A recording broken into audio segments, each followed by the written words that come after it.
ಕೂಡ ನಾವಿರುವ ಸ್ಥಳಗಳಲ್ಲಿ ಇಲ್ಲಿ ಇರುವವರು ಮತ್ತು ಆನ್ಲೈನ್ ನಲ್ಲಿ ಇರುವವರು ನಾವೆಲ್ಲರೂ ಕೂಡ ನಮ್ಮ ಕಣ್ಣುಗಳನ್ನು ಮುಚ್ಚಿ ನಾವು ಕರ್ತನನ್ನು ಸ್ಮರಿಸುವ ಈ ಸಮಯದಲ್ಲಿ ಅದನ್ನು ಸ್ಮರಿಸುವ. ಅಪ್ಪ ನಾ ನಿನ್ನ ಕಾಣುವೆ, ತಂದೆ ನಾ ನಿನ್ನ ಸ್ತುತಿಸುವೆ, ಏಸಪ್ಪ ನಾ ನಿನ್ನ ಕಾಣುವೆ. ತಂದೆಯು ನೀನೇ, ತಾಯಿಯು ನೀನೇ, ತಂದೆಯು ನೀನೇ, ತಾಯಿಯು ನೀನೇ, ನಾನಿನ್ನ ಕಂದನಲ್ಲೋ, ನಾನಿನ್ನ ಕಂದನಲ್ಲೋ. ಅಪ್ಪ ನಾ ನಿನ್ನ ಕಾಣುವೆ, ತಂದೆ ನಾ ನಿನ್ನ ಸ್ತುತಿಸುವೆ, ಏಸಪ್ಪ ನಾ ನಿನ್ನ ಕಾಣುವೆ. ಮಾರ್ಗವು ನೀನೇ, ಸತ್ಯವು ನೀನೇ, ಮಾರ್ಗವು ನೀನೇ, ಸತ್ಯವು ನೀನೇ, ನಿನ್ನಲ್ಲೇ ಜೀವವಲ್ಲೋ, ನಿನ್ನಲ್ಲೇ ಜೀವವಲ್ಲೋ. ಅಪ್ಪ ನಾ ನಿನ್ನ ಕಾಣುವೆ, ತಂದೆ ನಾ ನಿನ್ನ ಸ್ತುತಿಸುವೆ, ಏಸಪ್ಪ ನಾ ನಿನ್ನ ಕಾಣುವೆ. ನಾವು ಫಿಲಿಪಿಯರವರಿಗೆ ಬರೆದ ಪತ್ರಿಕೆ, ಅದರಲ್ಲಿ 4ನೇ ಅಧ್ಯಾಯ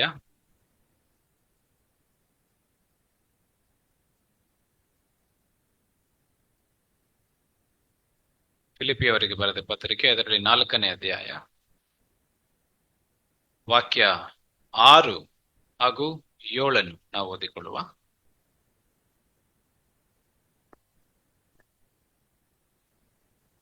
Thank you, Jesus. Hallelujah. Praise the Lord.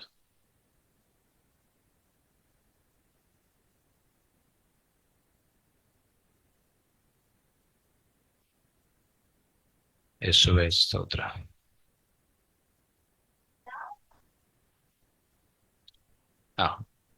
ಯಾವ ಸಂಬಂಧವಾಗಿ ಚಿಂತೆ ಮಾಡದೆ ಸರ್ವ ವಿಷಯದಲ್ಲಿ ದೇವರ ಮುಂದೆ ಕೃತಜ್ಞತಾಸ್ತುತಿಯನ್ನು ಪ್ರಾರ್ಥನೆಯನ್ನು ವಿಜ್ಞಾಪನೆಗಳನ್ನು ಮಾಡುತ್ತಾ ನಿಮಗೆ ಬೇಕಾದವುಗಳನ್ನು ತಿಳಿಯಪಡಿಸಿರಿ.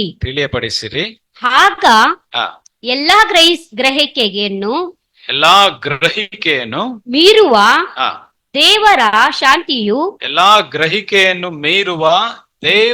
ಶಾಂತಿಯು ನಿಮ್ಮ ಹೃದಯಗಳನ್ನು ಯೋಚನೆಗಳನ್ನು ಕ್ರಿಸ್ತ ಯೇಸುವಿನಲ್ಲಿ ಕಾಯುವುದು. Amen. Hallelujah.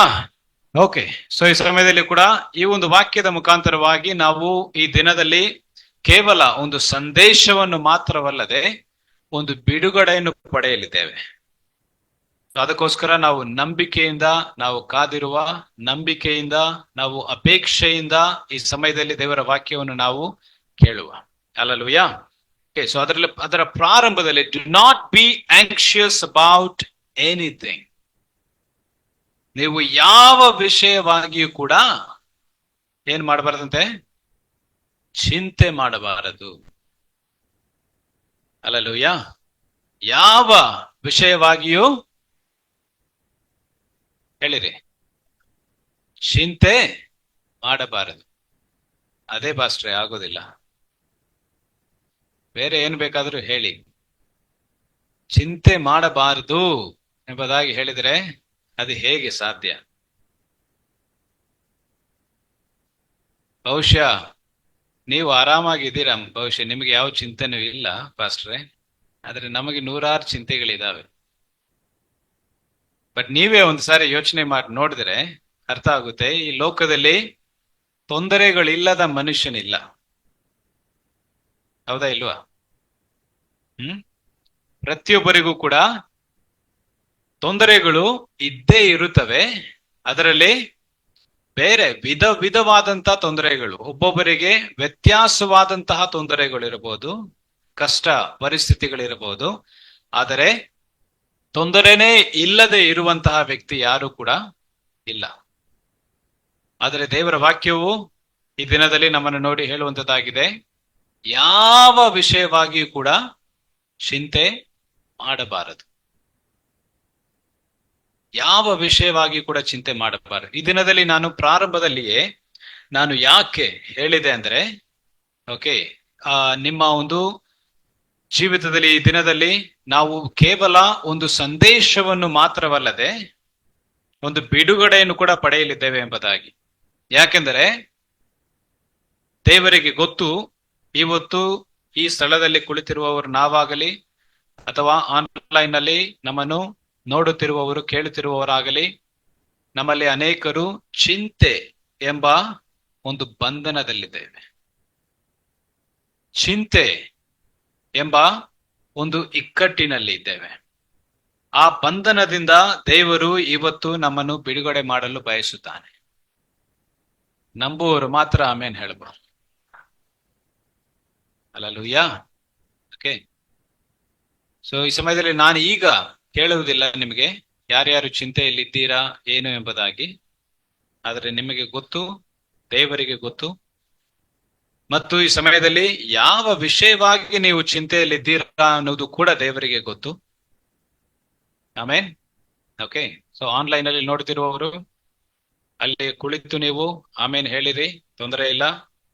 Okay, so unmute ಮಾಡದೆ ಹೋದ್ರೂ ಕೂಡ ಪರವಾಗಿಲ್ಲ, ನೀವು ಅದೇ ರೀತಿಯಾಗಿ ಆಮೇನ್ ಹೇಳಬಹುದು. ಮತ್ತು ಯಾರಿಗೆ ಟೈಪ್ ಮಾಡುವುದಕ್ಕೆ ಬರುತ್ತೋ ಅವರು ಚಾಟ್ ನಲ್ಲಿ, ಝೂಮ್ ನಲ್ಲಿ ಆಗಬಹುದು ಅಥವಾ ಯೂಟ್ಯೂಬ್ ನಲ್ಲಿ ಆಗಬಹುದು, ನೀವು ಆಮೇನ್ ಎಂಬುದಾಗಿ ಟೈಪ್ ಮಾಡಬಹುದು. ಸೊ ಈ ದಿನದಲ್ಲಿ ಕೂಡ ದೇವರು ನಿಮಗೆ ಒಂದು ಕೇವಲ ಏನೋ ವಾರವೂ ಕೂಡ ಕೇಳುವಂತಹ ಒಂದು ಸಂದೇಶದ ರೀತಿಯಲ್ಲಿ ಮಾತ್ರವಲ್ಲದೆ ವಾಕ್ಯದ ಮುಖಾಂತರವಾಗಿ, ಸಂದೇಶದ ಮುಖಾಂತರವಾಗಿ ಇವತ್ತು ದೇವರು ನಮ್ಮನ್ನು ಬಿಡುಗಡೆ ಮಾಡಲಿದ್ದಾನೆ. Amen. Hallelujah. Okay, do not be anxious about anything. ನಾವು ಏನನ್ನು ಮಾಡಬಾರದು ಎಂಬುದಾಗಿ ವಾಕ್ಯದಲ್ಲಿ ಕೊಡಲ್ಪಟ್ಟಿದೆ. ಪ್ರಾರಂಭದಲ್ಲಿಯೇ ಏನು ಮಾಡಬಾರದು, ಯಾವ ವಿಷಯವಾಗಿಯೂ ಕೂಡ ನಾವು ಚಿಂತೆ ಮಾಡಬಾರದು. ನಾವು ಮಾಡಬಾರದಂತ ಒಂದು ಕೆಲಸ. ಆದರೆ ಅದರ ಜೊತೆಯಲ್ಲಿ ನಾವು ಮಾಡಬೇಕಾಗಿರುವಂತಹ ಒಂದು ಸಂಗತಿ ಏನದು? ಓದಿ, ಮೈಕಲ್ ಓದಿ. ದೇವರ ಮುಂದೆ ಕೃತಜ್ಞತಾ ಸ್ತುತಿಯನ್ನು, ಪ್ರಾರ್ಥನೆ ವಿಜ್ಞಾಪನೆಗಳನ್ನು ಮಾಡುತ್ತಾ ನಿಮಗೆ ಬೇಕಾದವುಗಳನ್ನು ತಿಳಿಯಪಡಿಸಿರಿ. ಓಕೆ, ನಾವೇನ್ ಮಾಡ್ಬೇಕಂತೆ? By prayer and petition with thanksgiving present your request to God. ನಿಮ್ಮ ಎಲ್ಲಾ ಪ್ರಾರ್ಥನೆ ಒಂದು ರಿಕ್ವೆಸ್ಟ್ ಗಳನ್ನು ಏನು ಕೊಟ್ಟಿದೆ ಅಲ್ಲಿ, ಪ್ರಾರ್ಥನೆ ವಿಜ್ಞಾಪನೆಗಳನ್ನು ನಾವೇನ್ ಮಾಡ್ಬೇಕಂತೆ?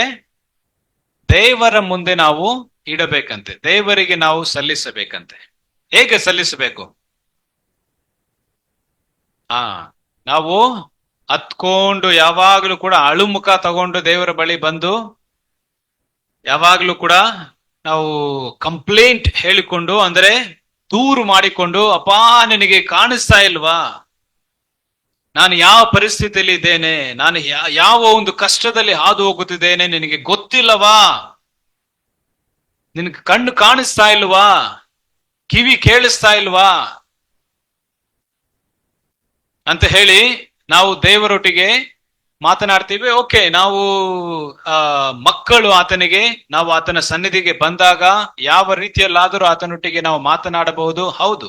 ಆದರೆ ನಾವು ಕರ್ತನಲ್ಲಿ ಎಷ್ಟಾಗಿ ಬೆಳೆಯುತ್ತೇವೋ, ಕರ್ತನನ್ನು ಎಷ್ಟಾಗಿ ನಾವು ತಿಳಿದುಕೊಳ್ಳುತ್ತೇವೋ, ಅಷ್ಟಾಗಿ ನಾವೇನ್ ಮಾಡ್ತೇವೆ ಅಂದ್ರೆ, ನಮ್ಮ ಒಂದು ದೂರುಗಳು, ಅಂದ್ರೆ ಇಂಗ್ಲಿಷ್ ನಲ್ಲಿ ಕಂಪ್ಲೇಂಟ್ಸ್, ನಮ್ಮ ದೂರುಗಳನ್ನು ನಾವು ಕಡಿಮೆ ಮಾಡಿ ಕರ್ತನಿಗೆ ಸ್ತೋತ್ರವನ್ನು ಸಲ್ಲಿಸುವುದಕ್ಕೆ ಪ್ರಾರಂಭಿಸ್ತೇವೆ.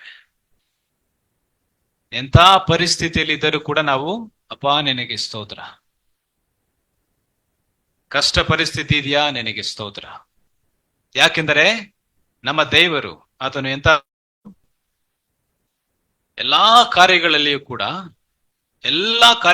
ಕೂಡ ನಮಗೆ ಒಳ್ಳೆಯದನ್ನೇ ಉಂಟು ಮಾಡುವ ದೇವರು.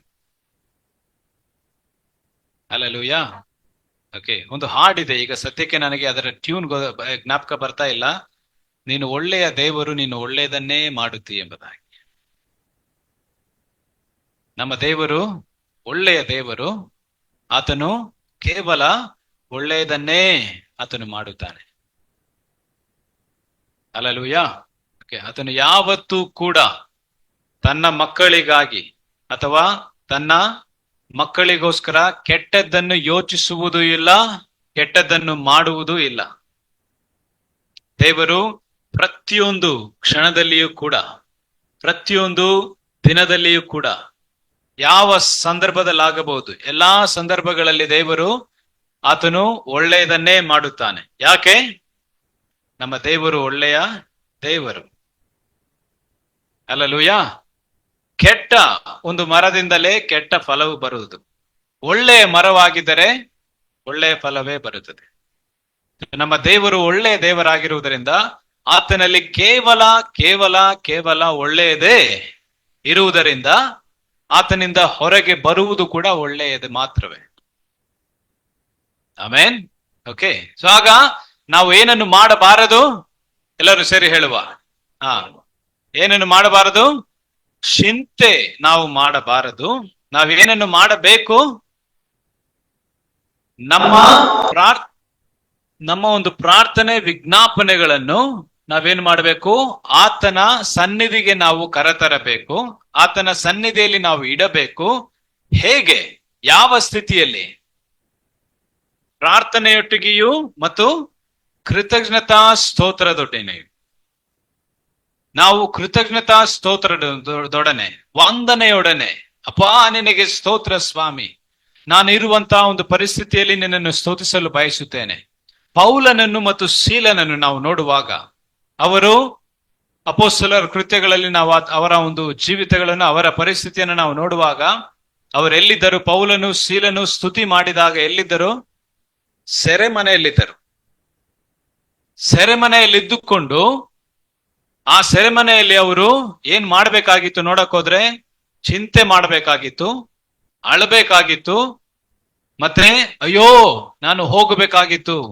ದೇವರೇ, ನಿನ್ನ ಸೇವೆ ತಾನೇ ನಾವು ಮಾಡ್ತಾ ಇದ್ದೇವೆ, ನಾವು ಯಾಕೆ ಈ ಸೆರೆಮನೆಯಲ್ಲಿದ್ದೇವೆ? ನಾವು ಇಲ್ಲಿರುವಾಗ, ನಾವು ಇದೇ ಸಮಯವನ್ನು ನಾವು, ದೇವರೇ ನಮ್ಮನ್ನು ನೀವು ಎಲ್ಲಾದರೂ ಬಿಡುಗಡೆ ಮಾಡಿ ಆಚೆ ಇಟ್ಟಿದ್ದರೆ ನಿನ್ನ ವಾಕ್ಯವನ್ನು ನಾವು ಸಾರುತ್ತಿದ್ವಿ ಅಲ್ವಾ? ಯಾಕೆ ನಮ್ಮನ್ನು ಈ ಸೆರೆಮನೆಯಲ್ಲಿ ಇಟ್ಟಿದ್ದಿ?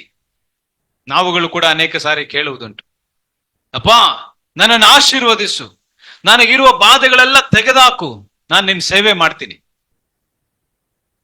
ಬಾಧೆ ಎಲ್ಲ ಹೋದ್ಮೇಲೆ ದೇವರು ಇಲ್ಲ, ಸೇವೆನೂ ಇಲ್ಲ. ಓಕೆ, ನಾವು ನಮ್ಮದೇ ಆದಂತಹ ಒಂದು ಲೋಕದಲ್ಲಿ ಬದುಕ್ತಾ ಇರ್ತೀವಿ, ಅದು ಬೇರೆ ವಿಷಯ. ಬಟ್ ನಾವು ಬಾಧೆಯಲ್ಲಿರುವಾಗ ನಾವು ಮಾಡುವಂತಹ ಒಂದು ಕಾರ್ಯಗಳು, ಅಪ್ಪ ಸಾಕು, ನಿನ್ನ ಮಗನು ತಾನೇ ನಾನು, ನಿನ್ನ ಮಗಳು ತಾನೇ ನಾನು, ನನ್ನ ಜೀವಿತದಲ್ಲಿರುವಂತಹ ಎಲ್ಲಾ ಬಾಧೆಗಳನ್ನು ತೆಗೆದು ಹಾಕು, ತೆಗೆದು ಹಾಕು, ತೆಗೆದು ಹಾಕು. ಆದರೆ ಪೌಲನು ಶೀಲನು ಮಾಡಿದಂತ ಒಂದು ವಿಷಯ ಏನು ಗೊತ್ತಾ? ಅವರು ಸೆರೆಮನೆಯಲ್ಲಿದ್ದುಕೊಂಡು ದೇವರನ್ನು ಸ್ತುತಿಸಿದರು, ದೇವರನ್ನು ಆರಾಧಿಸಿದರು. ಅಷ್ಟು ಮಾತ್ರ ಅಲ್ಲ, ಅವರು ಹಾಡುಗಳು ಆಡಿ ದೇವರನ್ನ ಸ್ತುತಿಸಿದರಂತೆ. ಅಂತ ಪರಿಸ್ಥಿತಿಯಲ್ಲಿ ಹಾಡು ಹೆಂಗ್ ತಾನೇ ಬರುತ್ತೆ? ಯಾವ ಟ್ಯೂನ್ ಬರುತ್ತೆ? ಸೆರೆಮನೆಯಲ್ಲಿ ಹಾಕಿ ಹೊಡೆದಾಗ ಬೇರೆ ಟ್ಯೂನೇ ಬರುತ್ತೆ ಅಲ್ಲಿ. ಆದ್ರೆ ಅವರು ಇರುವಂತ ಪರಿಸ್ಥಿತಿಯಲ್ಲಿ ಅವರನ್ನು ಕಟ್ಟಿ ಹಾಕಿದ್ದರು,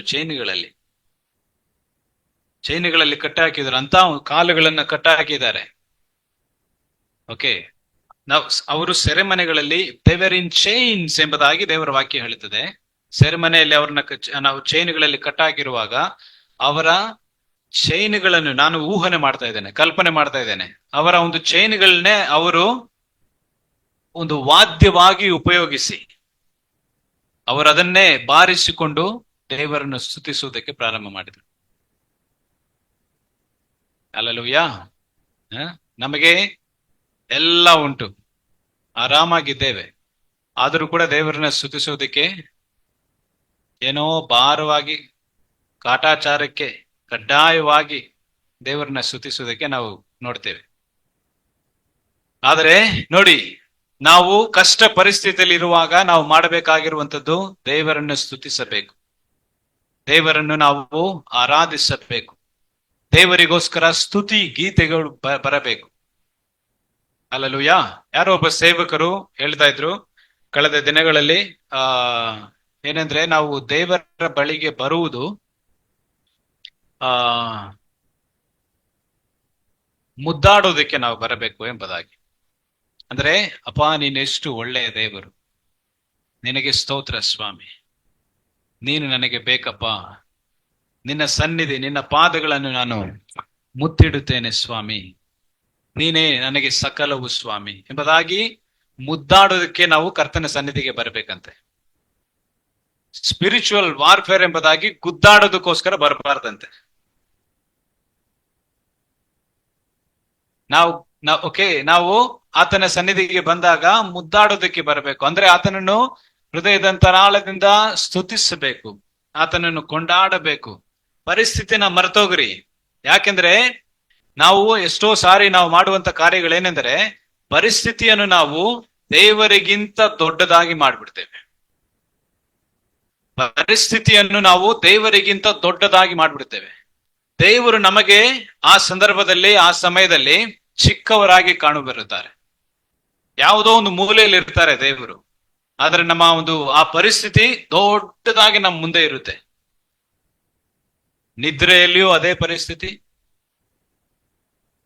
ಓಕೆ, ನಾವು ಎದ್ದಾಗ್ಲೂ ಅದೇ, ನಮ್ಮ ಒಂದು ಕಣ್ಣುಗಳ ಮುಂದೆ ಅದೇ ತೊಂದರೆ, ಅದೇ ಬಾಧೆ, ಅದೇ ಚಿಂತೆ. ನಾವೆಲ್ಲೇ ಹೋದ್ರು ಕೂಡ, ಯಾರನ್ನೇ ಸಂಧಿಸಿದ್ರು ಕೂಡ ಅದರ ಬಗ್ಗೆನೇ ಮಾತುಕತೆ, ಅದರಲ್ಲೇ ನಾವು ಕಳೆದೋಗಿರ್ತೇವೆ. ಆದ್ರೆ ನಾವು ಏನ್ ಮಾಡ್ಬೇಕಂದ್ರೆ ದೇವರನ್ನು ನಾವು ದೊಡ್ಡದಾಗಿ ಮಾಡಬೇಕು.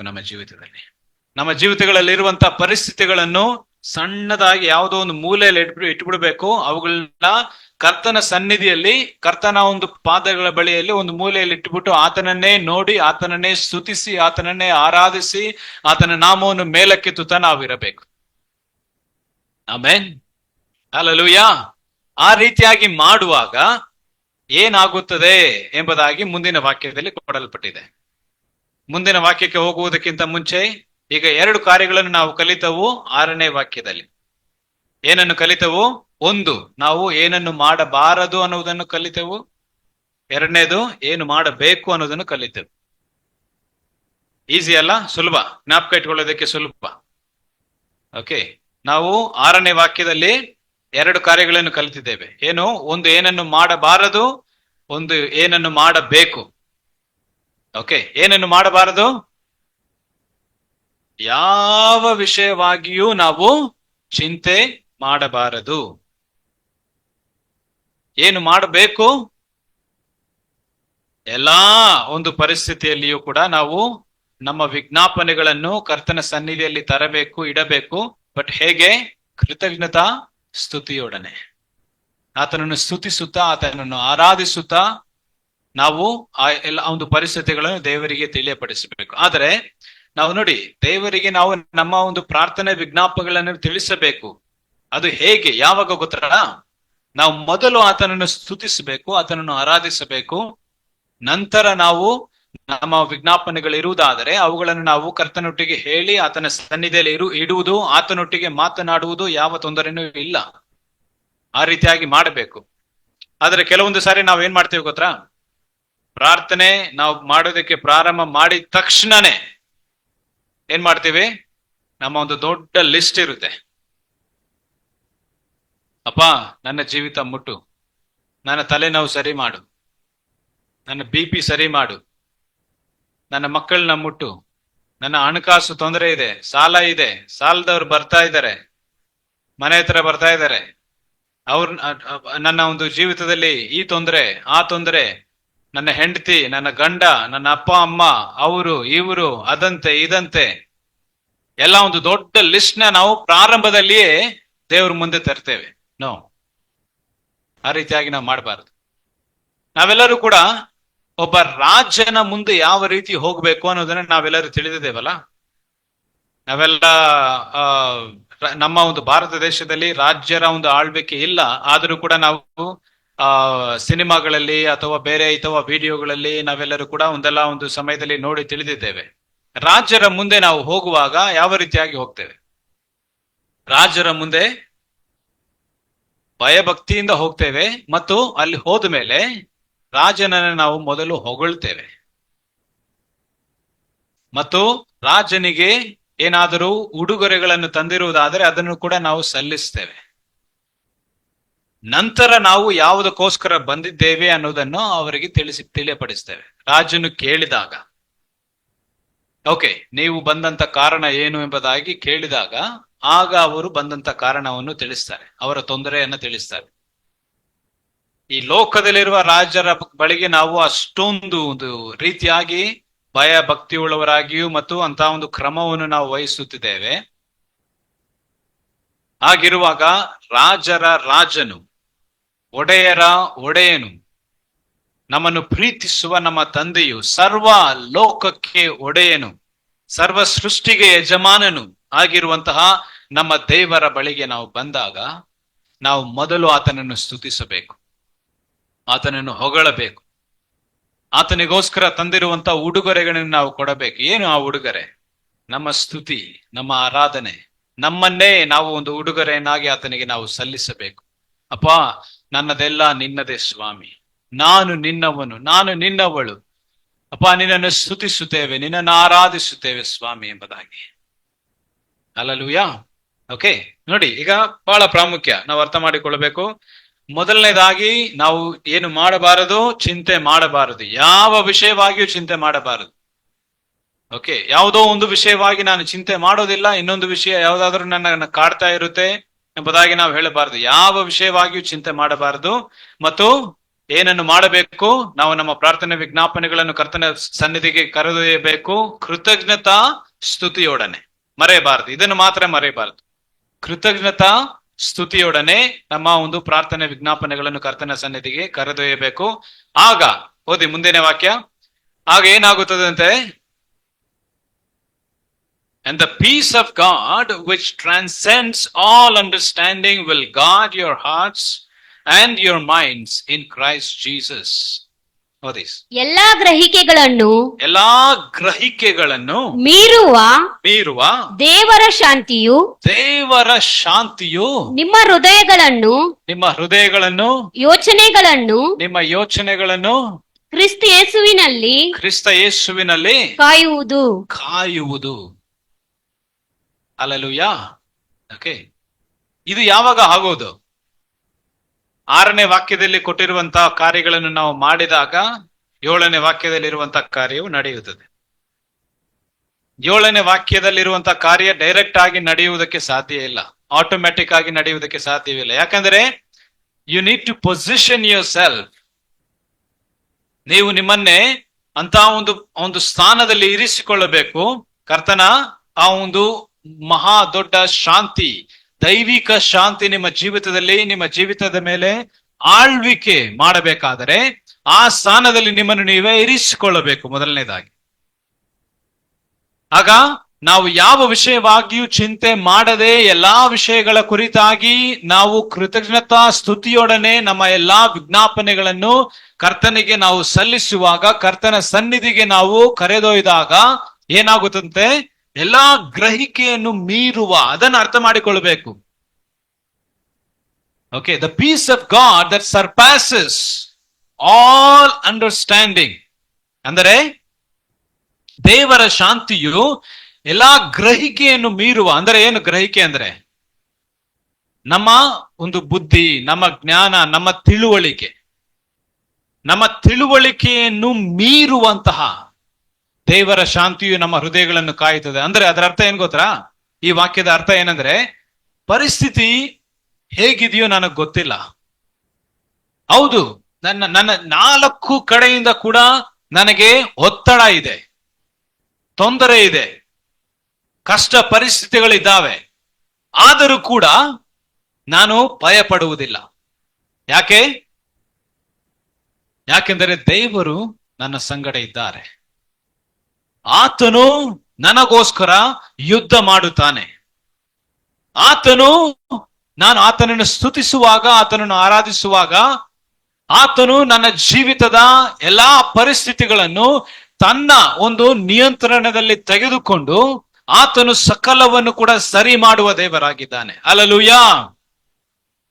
ಬಿರುಗಾಳಿಯನ್ನು ಶಾಂತಗೊಳಿಸಿದ ದೇವರು, ಆತನು ನನ್ನ ಜೀವಿತದ ಪರಿಸ್ಥಿತಿಯನ್ನು ಸರಿ ಮಾಡುವುದಕ್ಕೆ ಸಾಧ್ಯವಿಲ್ಲವೋ? ಸಾಧ್ಯ.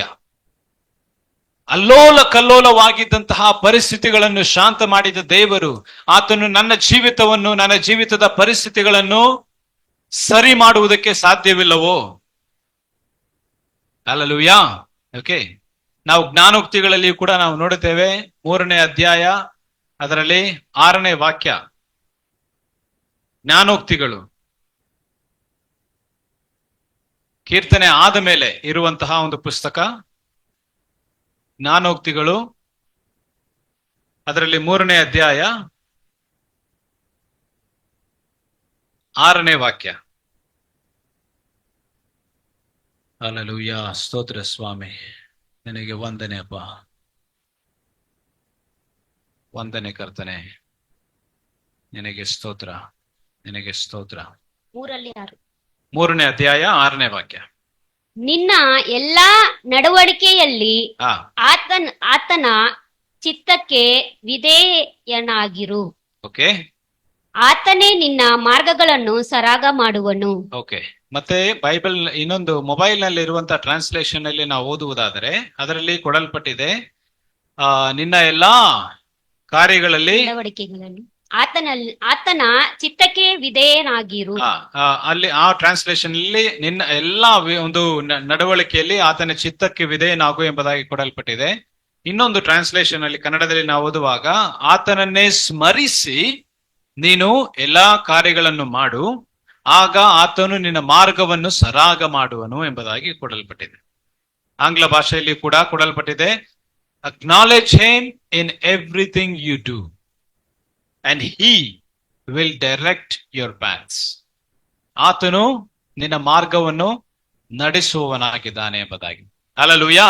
ಓಕೆ, ಆತನನ್ನು ಸ್ಮರಿಸುವಾಗ, ಆತನನ್ನು ಸ್ತುತಿಸುವಾಗ, ಆತನನ್ನು ಆರಾಧಿಸುವಾಗ, ಆತನು ಸಕಲ ಕಾರ್ಯಗಳಲ್ಲಿಯೂ ಕೂಡ ಆತನು ನಮ್ಮನ್ನು ದಾರಿ ನಡೆಸುವ ದೇವರಾಗಿದ್ದಾನೆ. ಹಲ್ಲೆಲೂಯಾ. ನಿಮ್ಮ ಜೀವಿತಗಳಲ್ಲಿ ಒಂದು ದೊಡ್ಡ ಸುನಾಮಿಯೋಪಾದಿಯಲ್ಲಿ ಪರಿಸ್ಥಿತಿ ಇರಬಹುದು. ನಿಮ್ಮ ಜೀವಿತಗಳಲ್ಲಿ ಒಂದು ಮಹಾ ದೊಡ್ಡ ಪರಿಸ್ಥಿತಿಯಲ್ಲಿ ನೀವು ಸಿಕ್ಕಿ ಹಾಕಿಕೊಂಡಿರಬಹುದು, ನೀವು ಚಿಂತೆಯಲ್ಲಿ ಒಳಗಾಗಿರಬಹುದು. ಆದರೆ ದೇವರು ಬಿರುಗಾಳಿಯನ್ನು ಮತ್ತು ಆ ಸುನಾಮಿ ಅಂತ ಒಂದು ಪರಿಸ್ಥಿತಿಗಳನ್ನು ತನ್ನ ಒಂದು ಶಬ್ದದ ಮುಖಾಂತರವಾಗಿ ಶಾಂತಗೊಳಿಸಿದ ದೇವರು, ಆತನು ನಿಮ್ಮ ಜೀವಿತದ ಪರಿಸ್ಥಿತಿಯನ್ನು ಕೂಡ ಆತನು ಶಾಂತಗೊಳಿಸುವುದಕ್ಕೆ ಶಕ್ತನಾಗಿದ್ದಾನೆ. ಹಲ್ಲೆಲೂಯಾ.